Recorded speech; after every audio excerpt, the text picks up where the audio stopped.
Marami sa ating mga Pilipino ang nangangarap ang makapunta sa Maple Country o ang Canada. Subalit, kaya mo bang isakripisyo ang buhay na meron ka sa Pilipinas para lang makapunta dito? Ako si Wong Tu, mahigit na 10 taon na nagtatrabaho bilang engineer. Maayos naman ang trabaho na merong isang friendly environment. Sumasahod ng 2 beses sa isang buwan, kaya lang kulang na kulang sa mga bayarin at pangangailangan. Ito ang isa sa nag-udyok sa amin upang makipagsapalaran sa Canada. Ang aking asawa ay kumuha ng International Student Pathway at ako bilang Open Work Permit holder. Malaki ang gastos at kailangan pakawalan ang trabaho, pero para sa aming anak ginawa namin ito. Ang isa sa pinakamalaking sakripisyo ay iwan ang aming anak na 1 buwan pa lang, subalit ang lahat ng ito ay ginagawa naming para sa kanya. Matapos ang mahigit 18 oras na biyahe pagbaba namin ng Toronto, nakatulog muna kami sa kamag-anak dahil kinabukasan ay flight papuntang Northern Ontario kung saan kami maninirahan at mag-aaral ang asawa ko. Pagdating namin dito, napansin namin ang kaibahan sa Toronto.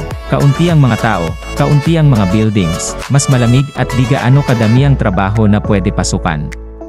Ibang-iba sa itsura ng Canada na iniisip namin nung kami ay nasa Pilipinas pa. Lumipas ang ilang linggo, wala pa din akong trabaho, kaya't kung ano-ano na pumapasok sa isip ko, nakauwi na lang kaya ng Pinas, at least doon madali ang trabaho, kasama na dito ang sobrang pagkamiss ko sa aking anak. May mga puntong maiiyak ka at sasabihin sa sarili, worth it ba ang pagpunta namin dito? Habang dumadaan ang mga araw ay may nakakatagpo akong mga kapwa Pilipino na dito din naninirahan at nag-aaral. Maliit lang ang Filipino community dito, di katulad ng ibang lugar gaya ng sa Toronto. Karamihan ng andito ay mga Indiano at Africans, kaya kung sa atin mapupuna ka kung di ka kaputyan, dito ay walang pakialam sa kulay kasi mas madami ang akala mo'y kasali sa ati-atihan.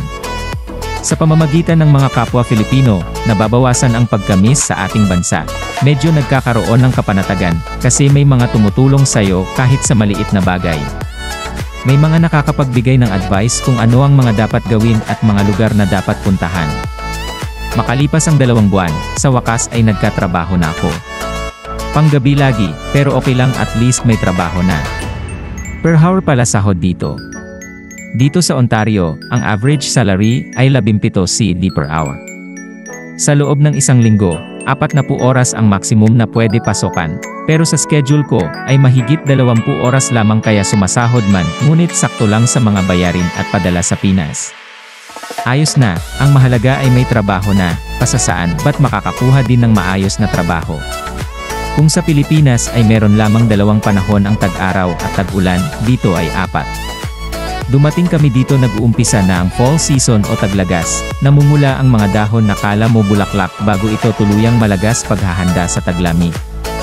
November 29 naman unang pumatak ang makapal na snow. Sa unang araw, masaya at nakakatawa pagmasdan at ma-experience ang snow, iisipin mong gumawa ng halo-halo, pero pag araw-araw na nag-snow, sobrang lamig at hirap maglakad kasi balot ng snow ang kalsada at madulas ang sasabihin mong tama na snow, tigil na please.